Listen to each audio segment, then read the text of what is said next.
Isang pinagpalang araw po sa bawat isa sa ating mga kasama sa iba't ibang panig ng iba't ibang bansa at maging mga nasa ibang panig naman po ng ating bansang Pilipinas. Kumusta po kayo mga kapatid? Diyan po sa lugar ng Mountain Province. Kumusta po? Kumusta po?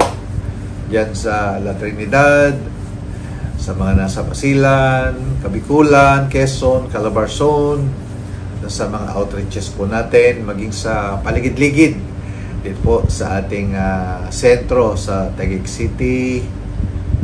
How are you po?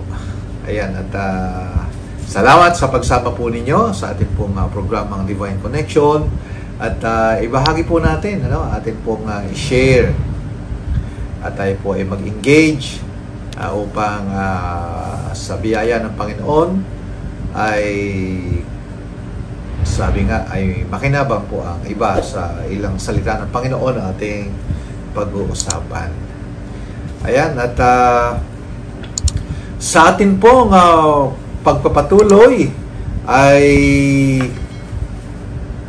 atin pong pakinggan ang isa na namang worship song na aawitin po ng ating kapatid at sama-sama po tayong magpuri sa ating Panginoon. Praise God, praise God. Ibuti mo, Panginoon, dakila ka sa buhay ko, sa labis na pag-ibig mo ay naligtas ako. Hindi man karapat-dapat ay iyong pinatawan at binigyan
kadakilaan, ang tunay na awit, sa iyong kabutihan, Panginoon, sa iyo sa iyong katapatan. Ang pagkukurit pa sa salamat ay sa iyo lamang nararapat. Ang tunay na awit ng pagsamba sa iyo lamang iaalay, Jesus.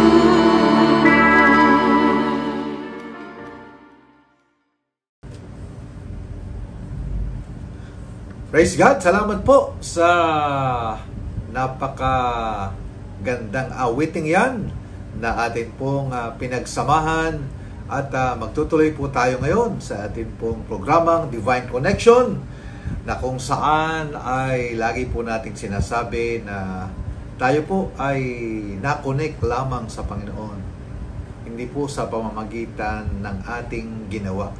Amen? Kundi sabi ng Ephesians 2:89, sa biyaya tayo naligtas sa pamamagitan ng ating pananampalataya, hindi po ito sa pamamagitan ng ating mga gawa, upang ang sino man ay hindi magmalaki sa Diyos. Kaya't tunay po at totoo ang salita ng Diyos na na-connect lamang tayo. We are divinely connected with God through the Lord Jesus Christ alone. Amen. At mga ka-connected, ang pag-uusapan po natin ay patungkol sa ang kalooban ng Diyos. Yan, ang dami pong nagtatanong yan eh. Ano? At lagi ko pong nababanggit na ang hirap po kapag nabuhay tayo na kakaiba sa kalooban ng Diyos, yung perfect will ng Diyos. Para bang tayo ay nagpunta sa isang lugar, tapos siguro doon sa isang tuntok-tok ng bundok, tapos tayo po ay naligaw, ano? Parang mga kalahating araw mo lang lalakarin at makakarating ka doon sa iyong destinasyon sa itaas ng bundok, subalit ikaw ay naligaw doon sa forest, ano? Sa gubat, nako. Hindi mo na tumbok ang mga daraanan. Ganon po ang paglalakbay sa buhay. Meron pong perfect will ang Panginoon, at dapat po iyan ay matunto natin. Ano po?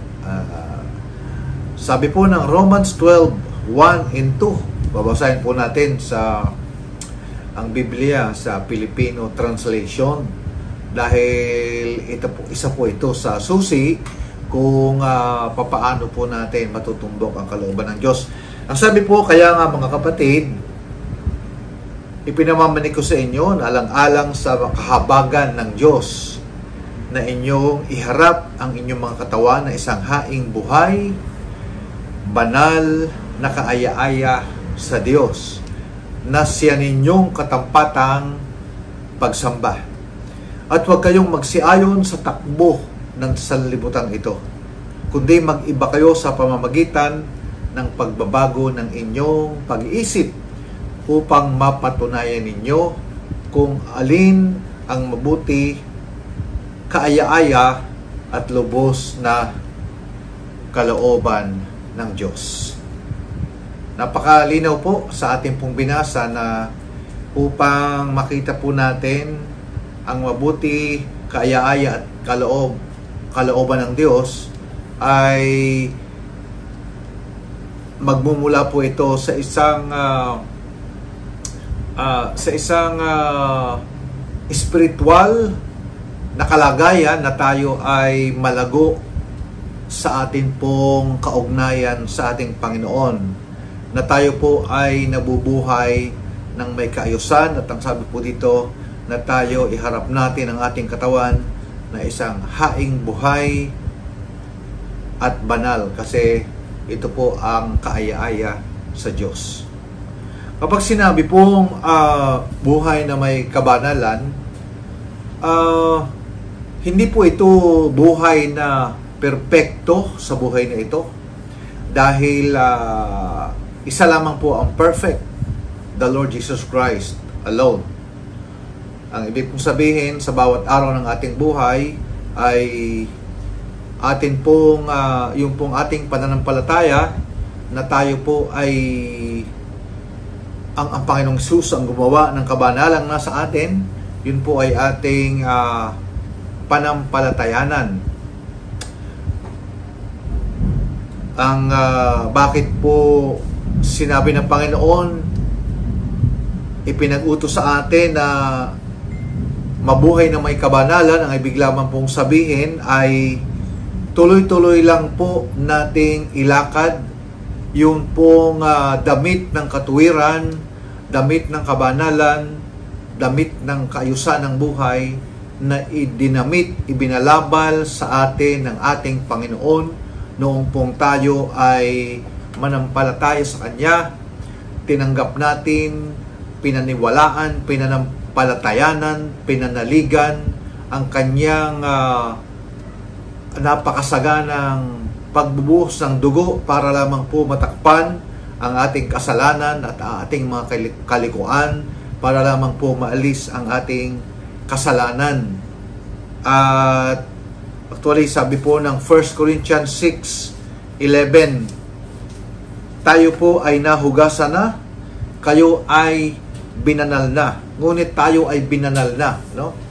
Binanal na kayo ng Panginoon. Kayo ay inari ng karapat-dapat sa pangalan ng Panginoong Jesucristo at sa Espiritu ng ating Diyos. Sa pamamagitan po ng zeal ng Holy Spirit, sinilyuhan po tayo ng Espiritu ng pangako, yung pong pangako ng Diyos na tayo sisilyuhan. Ang sabi ng salita ng Panginoon, ang Diyos ay makikipagtipan ng bagong pakikipagtipan sa bansang Israel at nakadamay po tayo ng mga hintil na sumampalataya sa Panginoong Hesus. At sabi ng Panginoon, ang Kanya pong salita ay ilalagak na niya sa ating mga puso at ang ating kasalanan ay hindi na niya aalalahanin pa. In your sin, I will remember no more. Amen. Ganun po tayo pinatawad, inalisan ng kasalanan ng ating Panginoon, ang ating pong kasalanan, pagsalangsang, mga pagkukulang ay dinala na ng Panginoon sa krus ng Kalbaryo.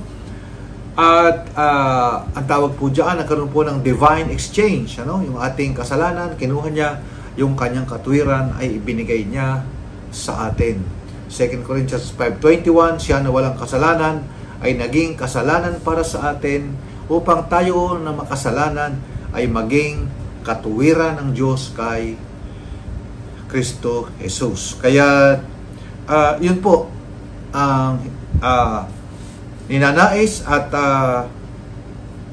nais ng Diyos para sa atin. Iniutos niya na ipagpatuloy po natin na iharap natin ang ating katawan sa bawat araw ng ating buhay. Ilakad po natin yung kabanalang ibinalabal niya sa atin. At kung magkaganon, ay mapapatunayan po natin kung alin ang mabuti, kaaya-aya at lubos na kalooban ng Diyos. Dahil sa paglakad po natin ng may katwiran, ay mababago po ang ating pag-iisip. Siyempre, ang mga saan ba nanggagaling ang pagbabago ng pag-iisip? Sa pamamagitan po ng patuloy na pakikipag-ugnay sa Diyos, sa pag-meditate or pagdidili-dili, pagbubulay-bulay ng mga salita ng Diyos. Binabasa po natin ang kanyang mga salita, ang kanyang mga palatuntunan, ang kanyang mga upang mabago po yung, kasi ang ating pong kaisipan ay nalagyan ng kung ano-anong kaisipan ng mundo, mula nung tayo bata. At ito po ay marirenew sa pamamagitan ng salita ng Diyos. Ayan. At papaano po paano natin malalaman ano ba yung mga indikasyon na talagang lumalakad na tayo sa kalooban ng Diyos? Sabi po doon sa Psalms 37:23, ang sabi po ay ganito, "The steps of a good man are ordered by the Lord, and He delights in His way." Actually, ang Panginoon po mismo sa pamamagitan ng banal na Espiritu na nasa atin, na ang magwawasto po ng ating hakbang. Ang gagawin lang po natin ay ipamumuhay ang nais ng Panginoon na ipamuhay natin, buhay ng may kaayusan, buhay ng may kabanalan, kung papaano pong nabuhay ang Panginoon. Jesus always moved with compassion, nabuhay siya ng may pagmamahal sa kapwa, ibinigay niya ang kanyang sarili sa mga tao. Ganon din po tayo bilang mga anak ng Diyos, na handa po tayo na ipagamit ang ating katawan sa Panginoon. Katulad nga ng sinabi ni Pablo sa Galatians 2:20 na ako'y napako na nakasama ni Kristo Jesus sa krus, at hindi na ako ang nabubuhay sa aking sarili. Sabi niya, ako ay namatay na sa aking sarili, at hindi na ako ang nabubuhay sa aking sarili, at ang kinabubuhay ko ngayon sa laman ay kinabubuhay ko sa pananampalataya ng anak ng Diyos na nagbigay, umibig at nagbigay ng buhay sa akin. Sa bawat araw ng ating buhay ay maging handa po tayo na ipagamit ang ating buong pagkatao. Kaya nga ang sabi sa ating binasa kanina, ialay na natin ang ating buhay na isang alay, isang handog, isang haing buhay.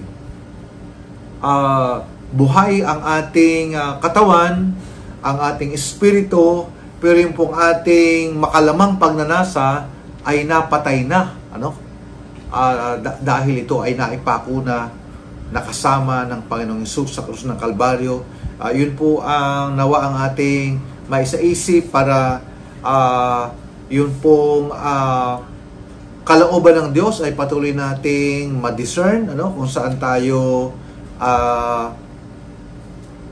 pinapupuntang lugar, saan tayo papaano tayo magsalita, papaano tayo makisalamuha sa magulong daigdig na ito, at maging willing lamang po tayo na ipagamit nga ang ating sarili, at ang Diyos ang tayo po ay righteous, di ba? We are the righteousness of God in Christ Jesus. We are good man, We are good not because we are good, we are good because God is good, Yung pong Panginoong Diyos, ang Panginoong Hesus na nagkatawang tao ay natumubo sa atin ay mabuti, Yung pong kanyang kabutihan ay muli at muli ibinilabal niya sa atin. Kaya yes, we are good. At ang sabi dito ay the steps of a good man are ordered by the Lord. Mapapansin na lang po natin na inililid tayo ng Panginoon. Yung mga lakad natin, iwinawasto ng Panginoon kung saan lugar tayo pupunta, sa kaliwa, sa kanan, sa gitna, at dahil doon ay sa patuloy nating pagsunod sa Kanya, diba? Sabi ng Matthew 11:28 ay come follow me, at magsiparito kayo sa akin, kayong napapagal, nabibigat ang lubha, at bibigyan ko kayo ng kapahingahan. Kapag sumusunod tayo sa kalooban ng Panginoon, yung ating mga steps ay siya ang nag-order nito, ay makakaramdam tayo ng kapahingahang pangloob. Maaaring minsan napapagod tayo, yung ating isip ay napapagal sa pag-iisip bilang tao, ang ating katawan ay napapagal sa paghakbang sa mga trabaho at kung ano-anong gawain, subalit yung ating pangloob in the Spirit ay meron po tayong kapayapaan. Amen?